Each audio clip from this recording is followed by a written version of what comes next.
So over the last few years on this YouTube channel, we've talked a lot about modeling amps, the Kemper, the Quad Cortex, the Helix, but the one that I haven't really covered yet is the AxeFx 3. I've had this unit on long-term loan from Fractal for like 2.5 years now. And initially when they sent it out to me, my idea was to spend a couple weeks with it and then make a review. And I quickly learned that this thing is way more complex, way more in-depth, and it was gonna take more time. Didn't anticipate like 2.5 years, but here we are. Now I've spent a lot of time with the AxeFx over the last few years, and I've gotten to know it pretty well. So in today's video, I'm gonna give you my full review of the AxeFx 3. We're gonna talk about what it's good at. I'm gonna show you some of my favorite sounds that I've gotten out of the AxeFx 3. I'm gonna talk about who this unit is for, which one you should buy if you're in the market for a Helix, Kemper, AxeFx, Quad Cortex, and hopefully answer the question, is it worth the money? It's the most expensive modeler, so is it worth it?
Most important part of this review first. How does the AxeFx sound? Well, the thing I like about it is of all the major modelers on the market, this one has the best stock presets. In fact, I think this one has the only stock presets that are usable. The main drawback of the Helix is, although you can get it to sound great, the stock presets that come on basically all of the Helix products, I think, at least for the type of stuff that I play, are completely unusable. With the AxeFx though, the stock presets are really, really solid. They're musical, they're usable. And keep in mind, this review is coming from the player who is not a high gain metal player. Most of the stuff that I've seen online about the AxeFx over the years is coming from these high gain guys, which is totally cool.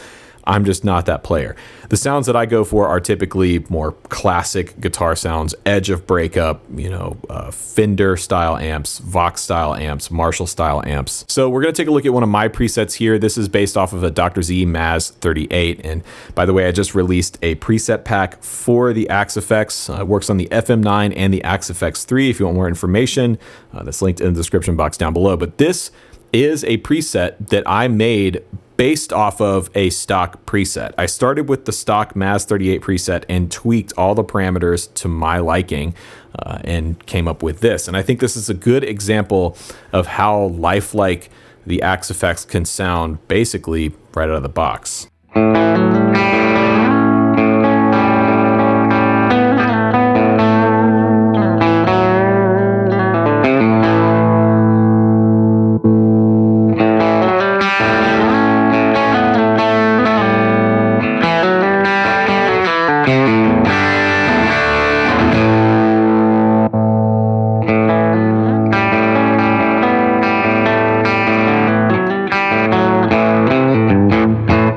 The other cool thing about the AxeFx is, in my experience, the actual controls in the editor respond similarly to the way a real amp does. So we'll go to another preset that I've worked with here.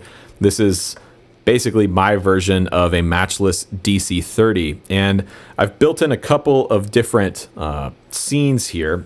One is edge of breakup, and then one is EF86 push, and the other is long ambient. And this drive control responds really similarly to the way an actual matchless does in real life.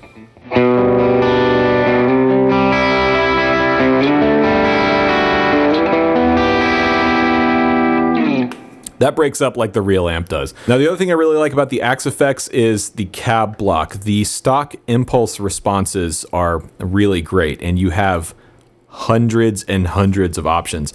Honestly, you have too many options, and that's one of the drawbacks of this unit that we're going to get to a little bit in just a minute. But from a stock perspective, just out of the box, this is the most complete sounding, most ready to go unit. Now, another one of the big selling points of these flagship modelers are the built-in effects. These are supposed to be standalone units, meaning you don't need a pedal board or any outboard effects to be able to use them. Now, in terms of the Helix, I think that's one of its major selling points. The stock effects in the Helix and the Line 6 ecosystem are really, really great. But like the amp sounds and like the cab sounds, the stock effects sounds in the Fractal are really, really good. This is a ambient kind of sound I put together, sort of a cliche worship guitar kind of thing, but listen to how good this reverb sounds.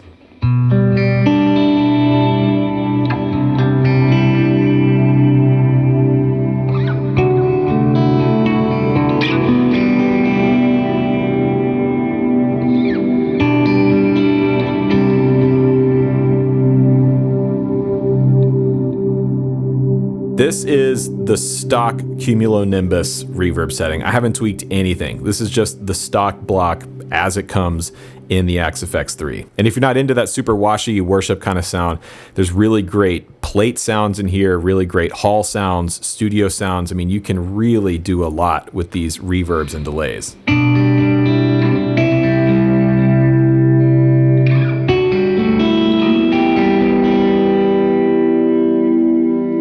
Now, it's not just the time-based effects. They've done a really good job with the drives as well. I'll pull up a Timmy. This is a pedal that I'm really familiar with in real life. And I think this digital version responds pretty close to the real Timmy, the way it would on your board. In fact, I'll just dial this one in to essentially the same settings that I run mine at on my board.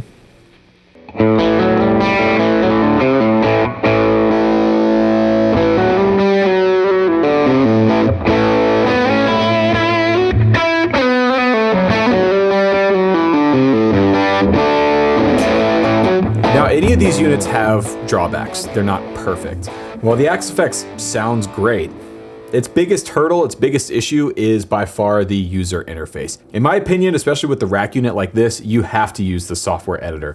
Especially when it comes to designing and building presets, it's all but impossible to use the actual front panel of the unit itself. And that's part of the reason I don't gravitate towards using this as a live tool. Now, there are plenty of players that do, and they get great results, but to me, this whole front panel here is just cluttered and doesn't work. Let me show you. So I'm on my DC30 preset that we were just playing here, and let's say I want to switch to a different preset without using the editor or a floor controller, just using what's here on the unit itself. Well, first you can change presets up and down one at a time by going left and right, but let's say I was looking for a specific preset. The best way I know how to do it is to page over, find what preset you're looking for. Let's say go back to the Mass 38, and you'd think, oh, well, I'll just click the encoder. No, that doesn't work. You have to hit enter. Now we've loaded our preset, but it doesn't take you back to the home screen with the different scenes on it. For that, you have to hit home. That's 2 extra button pushes when there should have just been 1. Now I'm back where we started on the home screen with the different scenes, and let's say I want to go and start editing. And see, even there, I just screwed that up. I've been using this thing for 2 years, and it's so unintuitive that, okay. So let's say we want to page over to the performance settings, and then let's say, well, I don't see everything I need here, so let's go over. Oh wait, no, I'm back on my presets page. This is just the amp block, by the way. Let's say we wanted to get to the grid editor. Oh my God, I'm genuinely not doing that on purpose. Say you want to get to the grid editor, you hit layout. Now we have the grid editor pulled up. We have to navigate with the D-pads. Let's look at the cab block, edit. And here I've got my cab block. Tell me how that's helpful, right? This looks like I'm reading telemetry data off the space shuttle. Like, if I was editing this on the fly, or God forbid I was on a gig or on a session and I wanted to make a change and I didn't have my laptop and a USB cable with me, it's just so unusable. The only way to really spend time dialing in your sounds is with the software editor, and that is extremely limiting. Things like the Helix are so much easier to use. The Kemper works almost like a traditional amp, and the Quad Cortex, its best feature is its user interface. And you have to think about that. If you're spending this much money on a piece of gear, how are you going to be using it? For me, the lack of good user interface means that this stays in my studio and I use it as basically a studio tool only, because I don't ever want to have to deal with using this user interface in a live setting. So if we're going to cover the AxeFx, one thing we have to address is just the blinding level of detail that is built into this thing. And if you don't know what I'm talking about, we're going to take a look at a preset here that I built as part of my preset pack, the RS-JTM45. The idea behind this sound is sort of the like John Mayall on the Blues Breakers record with Clapton, where he was playing his Blues Breaker amp. I dialed in a sound sort of like that. There's a lot of saturation and gain and a lot of room sound.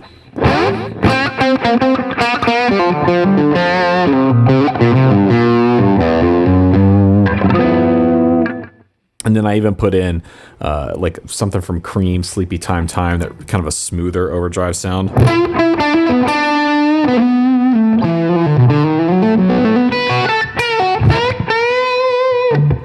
I'm really happy with the way it came out. It's warm, it's organic, I really like playing it. Now, if we look at the amp block here, we've got all these pages on the left here in the editor. And I will say, one of my favorite things about the Fractal is the editor. It's great, and like we just covered, it has to be great because you almost can't use the front panel. But we start with this authentic tab, and you're going to find this on every amp block in the AxeFx. And essentially what this is representative of what's on the actual amp that this is based on. So because this is the JTM45 jumped, we have a treble drive, a normal drive, a 3-band EQ, and a presence control. Pretty easy, pretty self-explanatory. We go one page down, we have the ideal setting, and this is cool because it gives you a little bit more fidelity. There's more stuff to play with here. It gives you a little bit more tweakability that you wouldn't really have on the actual amp. So for instance, the JTM45 doesn't have a bright switch or a cut or an input boost or a high treble control. And those two pages are super useful for dialing in lifelike amp tones. I use them all the time. But when I first got the AxeFx, I thought in order to dial in good sounds, you have to use all of this stuff. They put it here for a reason. So let's look at the preamp page. Oh, this is cool. I can choose what type of preamp tubes I want. Maybe I want JJ's 12AX7s in my JTM45, or maybe we go crazy and put some EF86s in there. Oh man, I've always wanted a control for my Triode 2 plate frequency, and here's what that sounds like.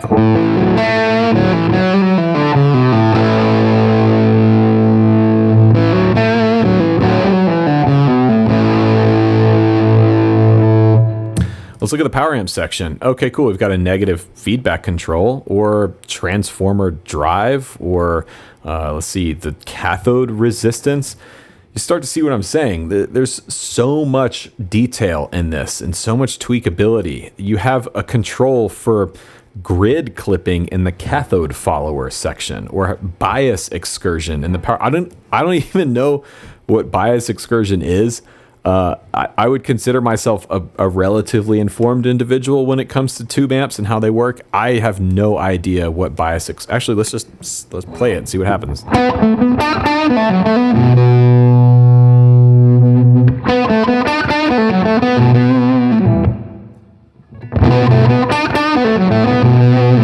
But the more time I spent with the AxeFx, the more I realized to get the sounds right, I really didn't need to mess with any of this stuff. It's here if you want it, but for me, I live in the authentic tab and the ideal tab and then the output EQ. And that's it. You really don't need to mess with this stuff even though it's there. So how does the AxeFx stack up compared to the Helix, the Kemper, and the Quad Cortex? In my opinion, I think the AxeFx and the Fractal platform in general is sort of the most professional focused of all of these units. It has the highest level of detail. It's designed to be a tool for professionals. So if this is going to be your primary tool, this is what you use to play gigs with and to practice with and to record with, I'd suggest an AxeFx 3 over any of the other major modelers because it's going to give you the most options, the most flexibility, and I think it does technically sound the best out of all of them. I think the reverbs and delays sound phenomenal. The drives are convincing and organic, and the amp models and cab models that they have in the AxeFx are just the best sounding. On top of that, you have stock presets that are actually usable and are actually good jumping off points for making your own sounds, which helps to cure the option paralysis and the level of detail, which I think really holds this thing back. So if you're the type of person where you're not a huge tweaker, you don't want a billion different options for every different sound, I probably wouldn't recommend the AxeFx for you. I think it's too much. Also, considering it's the most expensive of all 4 units, I'd push you towards a Helix. I think the Helix is almost as good in every respect as the AxeFx. It sounds great. The effects are really, really good. The user interface is so much better and so much easier to use than the AxeFx platform. I mean, it's not even comparable. The Helix, both the floor unit and the rack unit, are actually usable without the software editor, which in my opinion, the AxeFx really isn't. As is the Quad Cortex. The best part of this unit right here is its user interface. The touchscreen is phenomenal. It's pedal board friendly. The thing that still holds the Quad Cortex back are the effects. I still stand by what I said in my review of this a year ago. They really need to improve the reverbs and delays in the Quad Cortex if they want to compete with the likes of Fractal and Line 6. And then the Kemper is just the old standby. There's plenty of people who have been using Kempers to great effect for years and years, and they've become kind of an industry standard for that. They sound great, they're reliable. There's tons of aftermarket support in terms of impulse responses and profile packs. So in summary, I think the AxeFx sounds the best. It's the most professional tool, but it's also the most expensive, and the user interface is dismal. So use that to decide if it's worth it for you or not. Also keep in mind that my review of this is just for the AxeFx 3. I've not had an opportunity to get my hands on the FM9 or the FM3 yet. I'd like to buy an FM9 once they become more available, just to see if this changes any of my perspective on the Fractal platform in general.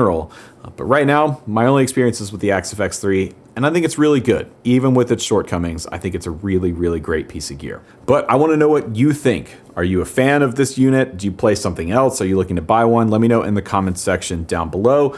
In the description box, you can also find the link to my first Fractal preset pack. That's going to work for the AxeFx 3 and the FM9. So if you're one of those users, you can check out my sounds down below, as well as my Helix presets, Kemper Profiles, impulse responses, and my video courses are all linked in the description box down below as well. I'm excited to bring this deep dive review series back this year. I didn't really do many of these last year, so I'd like to know what you want to see reviewed on this channel. Let me know in the comments down below, and we'll try and get it here as soon as we can. Thank you guys so much for watching. My name's Rhett, and remember, there is no plan B.